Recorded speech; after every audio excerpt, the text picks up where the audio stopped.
Good morning, everybody. It is 7:28 right now. Welcome back to Iowa Live. Lou and Michelle here, being joined by a very good friend of ours, Michelle. That's right, Brad Argo with Midwest Basement Systems. He's joining us here this morning, and you always do such a great job of helping make sure our foundations are staying strong. And you've got what I'm here for. A great topic to talk about here this morning that I think will be very helpful for people. So welcome, good morning. Thank you. Yeah, it's good to see you. You didn't have a beard last time I was here. So Oh, really? It's a new look. It's been a week or so. So yeah, we just sat down and grew up. But what we're talking about here today is something that I just mentioned to you off air. Is that I was just paying attention to this down in my basement recently, and noticed that the walls have a little bit of a buckle to them. Yep. And that's not uncommon, is it? It is not. You know, for poured walls or block walls or brick. All These that. are cinder block. Yeah. So this is the time of year, and this is kind of why I wanted to talk about this today. Is we've had some wet weather, we've had some snow, some precipitation that's gotten into the soil.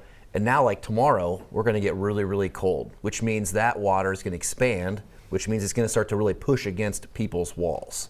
So that happens a lot. So there's a little video we have right here. This is kind of showing, just kind of that surcharge, that push against our walls. So this is probably what you're seeing a little bit right now is that buckle right there. Right. So we kind of get a stair step look to this bowing a little bit across some of those cinder blocks, so that's pretty indicative also on the inside. Now, is this hydraulic pressure, or what type of pressure is this that's pushing this? It's part water based, but it's when it freezes, that soil has so much moisture in it, expands, right, and it just has enough to push against that wall to cause this. So some people may not see these symptoms a whole lot in the summertime, but after so many years, it's not going to go back.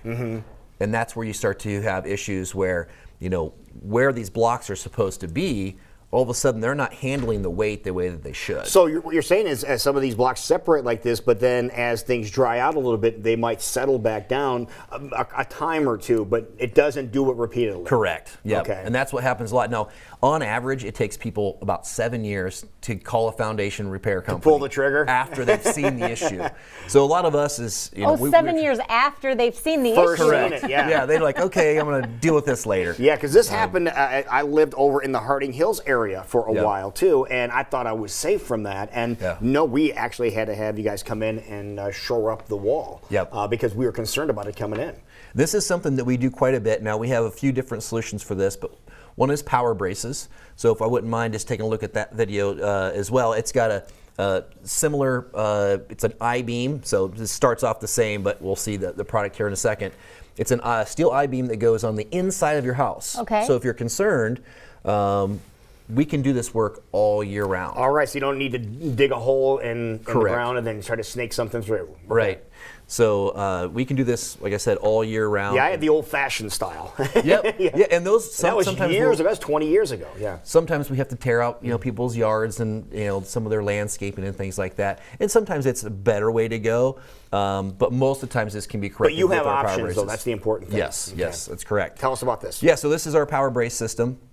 So it attaches to the floor joists of your basement, and then a cleat goes into the basement floor, screws into there. Then we pretty much use the weight of the home, the leverage of the home, to get that wall back to stabilize. The weight of the home, that is interesting. Yeah, and I'm not an engineer, so I can't go into all that stuff, but that's how it was built and why it was engineered this way.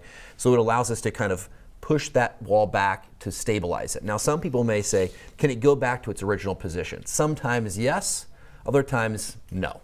But we can get it to the point, like the day that we leave, it's stabilized. It's not going anywhere. That's the most important thing, isn't it? You have, just so the wall is going to be safe. Correct. Okay. Now, we haven't had a product that we've been able to help people with brick, unfortunately, but is a product we're going to be coming along sometime later in 2020. Okay. That we're allowed to repair brick as well. Before, the only solution we had was to do a full replacement of the wall. Is that mainly because of the sizes of the bricks? Correct. Okay. Yep, we couldn't. Too small. Yeah, we couldn't. They're not unified, so you push against one side, it's not going to help the brick next to it. But the way cinder blocks are laid, they're unified, so you can push against one that corrects it. Now we put these about, I think it's every 6 feet. So that will prevent it from having any more bowing in those spots where there's not a brace and so forth, correct? That is correct. All right. How long does it take to install something like this? Say you came out and you were saying, it's time to do something. How long does it take to install this? Usually a couple of days.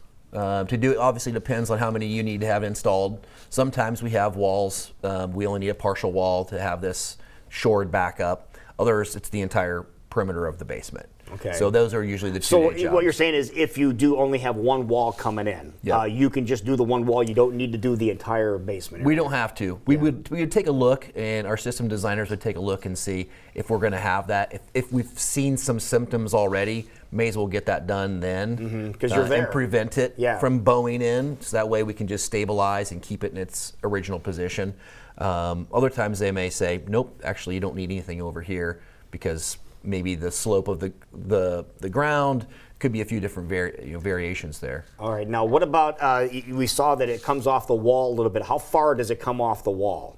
The actual brace itself. Yeah, it's intended to be as close to the wall as possible. This kind of depends on how much bow there is. Okay. So we're going to start it about where that bow is, and we can crank it and tighten it. So something we do about 30 days after it's been installed, we come back and we tighten it and check the pressure to see how much is there. Okay. We want to push against the wall in the summertime when things are more dry.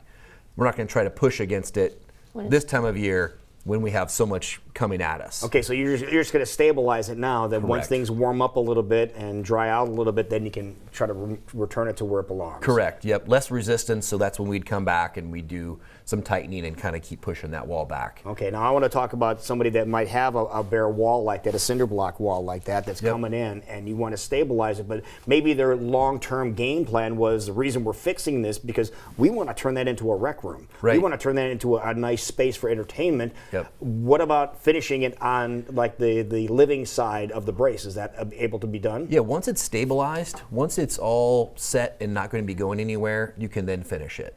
I usually say allow us access to the place where we Put a can little actually trap tighten door it. there? Keep Right. tightening and stuff. Otherwise, just wait. Which is and easy finish to it later. do, isn't it? You can Yeah. have a plate that's on the wall or a picture or something of that same. And these I-beams aren't that thick either, so you're only going to lose, maybe about 8 inches Few of that inches. wall. That's not that much. Yeah, it isn't terrible But whatsoever. just having the security, knowing that the wall's not coming in, that's got to be worth volumes, yeah. Something that comes up a lot that someone will say, you know what, I'm going to have an engineer come in and they're going to take a look at it and just let us know if the wall's going to be safe. Well, engineer's probably going to come in there and be like, yeah, that wall's not going to come in for a few years. You're going to be fine. And that satisfies the homeowner at the time. But then they go to sell the home. And then all of a sudden the new home buyer is like, well, I know an engineer said that that's not going anywhere, but I don't know if I believe that. Yeah, And if you're buying a house and it has a wall coming in, you're going to think twice about buying Right. a house. So again, we have 3 options there. One, do nothing and discount the home because that's probably what's going to happen. Right. The second is fix it right before you sell the home, right? Which, okay, that works, but you're going to fix it and let someone else totally enjoy it. Or if you have the means, you can go ahead and fix it now, enjoy your home, and then when it comes to time to sell, it's already ready. It's already done. There's no issues. You don't have to find the extra money right then at that time. Okay.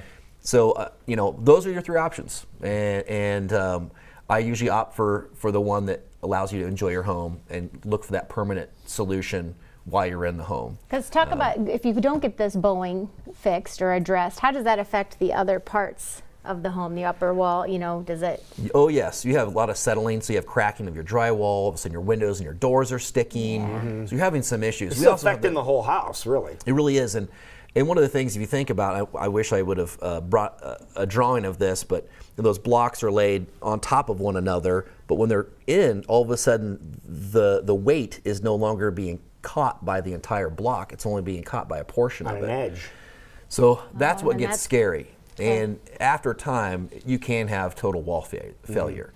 Now, those are extreme, but they do definitely happen. Okay, And so- you definitely don't want that. It's a No. big hole in where your foundation was, and also can affect obviously the living quarters above that. But if that does happen, you can still help them out, though. Correct. Okay, Yep. just so you know. Yep. Okay, Yep, that's so correct. You got them covered either way. That's right. People want to get a hold of you and get this taken care of. Yep. What's the best way? 289-1606 is our local number. Give us a call or look us up at MidwestBasementSystems.com. All right. And you'll come out. Will you go out and visit and do like a consultation if somebody's not sure if we really Exactly. need? We provide Okay. free estimates, so you can just have us come out just to know what's going on, so you have a better idea of what the issues are, how much it's going to cost, and at that time you can make a decision from there. Okay. That's awesome. Thank you, sir. Thank you. Appreciate As it. always.